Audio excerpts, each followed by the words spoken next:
Hey guys, this is my 2022 Polaris Ranger. I had done a video of the Apple CarPlay system that I was going to put in here before I installed it. I just kind of temp wired in, but I thought I'd show a quick video of it installed and working, and kind of my thoughts after the fact, after getting a chance to use it a little bit.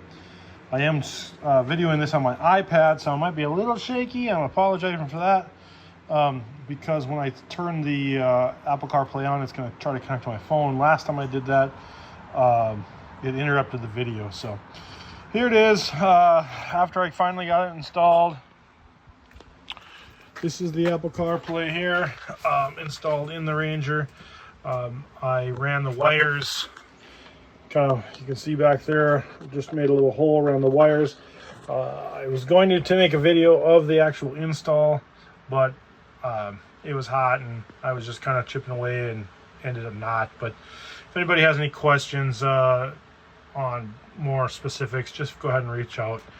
I did have to pull the entire dash out. To pull the entire dash out, there is clips along several spots, here, down underneath the center console, underneath that other far cup holder. Took the windshield out, and it's just those 2 bolts way up top there, 2 bolts up top here.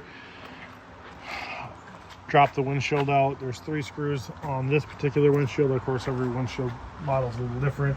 There's 2 screws there. That flips up. There's 1 more screw underneath it. Take that cross pin out. I had to take the floor piece out. You can see the new pins down there.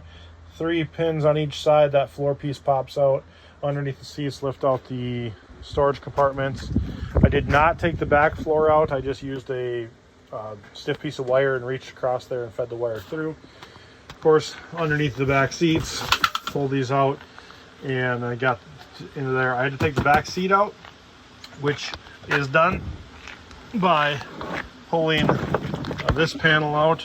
These clips all the way across here and all the way across there. You can kind of see the new clips all the way across. And then I put this wire harness in down here. This new relay right here is the relay for the reverse wire. The reverse wire plugs in right back there. And if you look right in the center of the dash, right there, that's where that wire was. It was kind of tucked in that little boot, just protected. So, oh, I got another zip tie there to cut off. Missed one.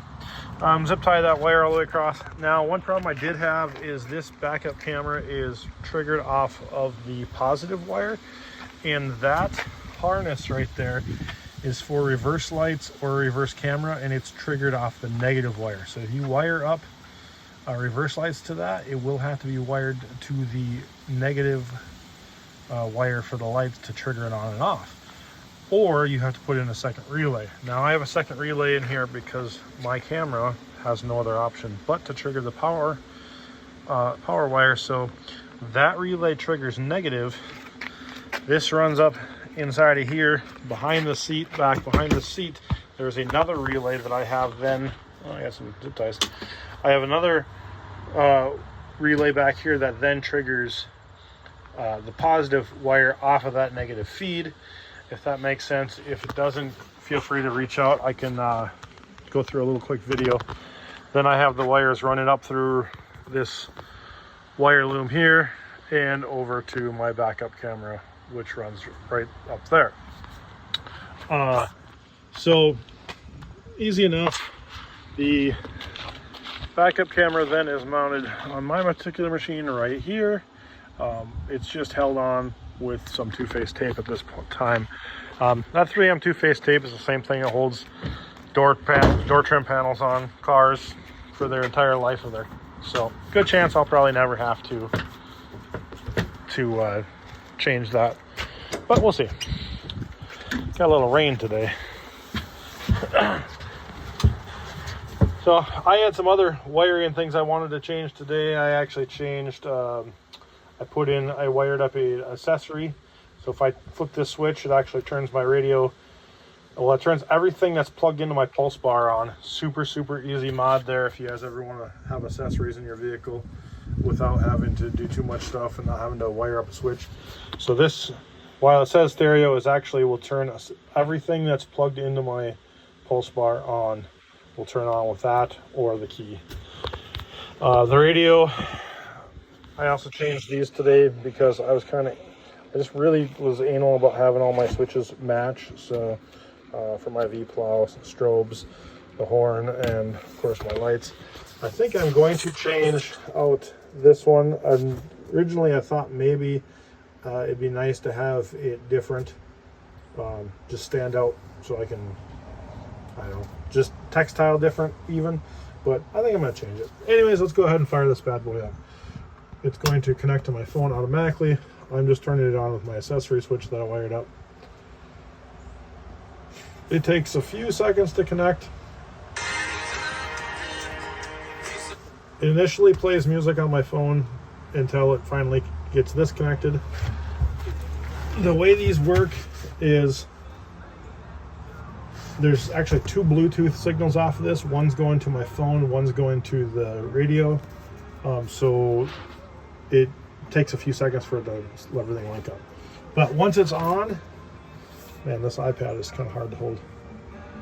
Once it's on, everything here works just like Apple CarPlay would. I still have that protective film on there from the packaging. Eventually I'll take it off. It'll be a little clearer after this. Now let's go ahead and do it. We'll do it all together. There we go.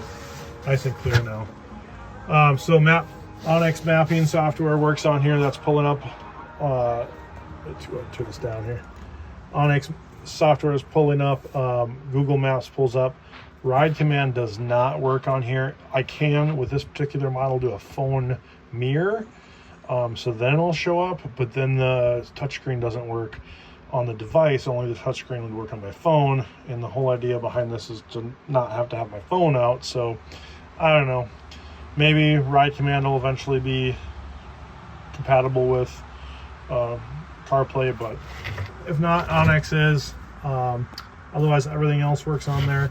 And then, you know, I'm not sure if this will work on accessories or not.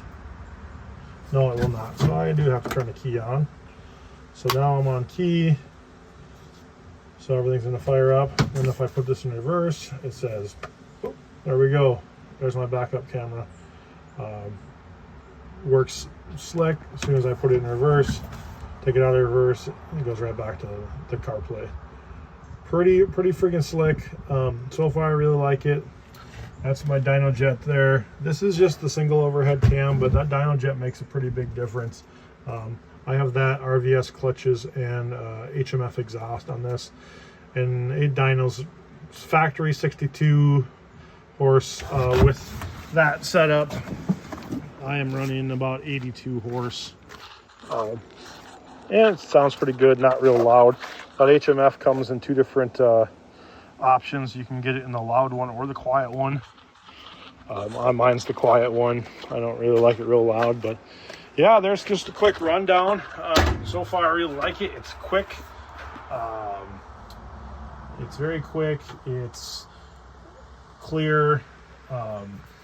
Yeah, I'm liking it. I'm liking it a lot. I don't have to take my phone out anymore to operate things. It'll be really nice for plowing this winter. No, I do not have full doors for this machine. I do plow with those doors, which kind of sucks, but it does live in this heated garage, so ain't too bad. I ain't got a lot to plow here, but there's the plow over there. Nice V plow. But any questions, guys, go ahead and reach out. Very, very easy. I like it for 56 bucks. Boy, it's gonna be nice. All right, take it easy, guys.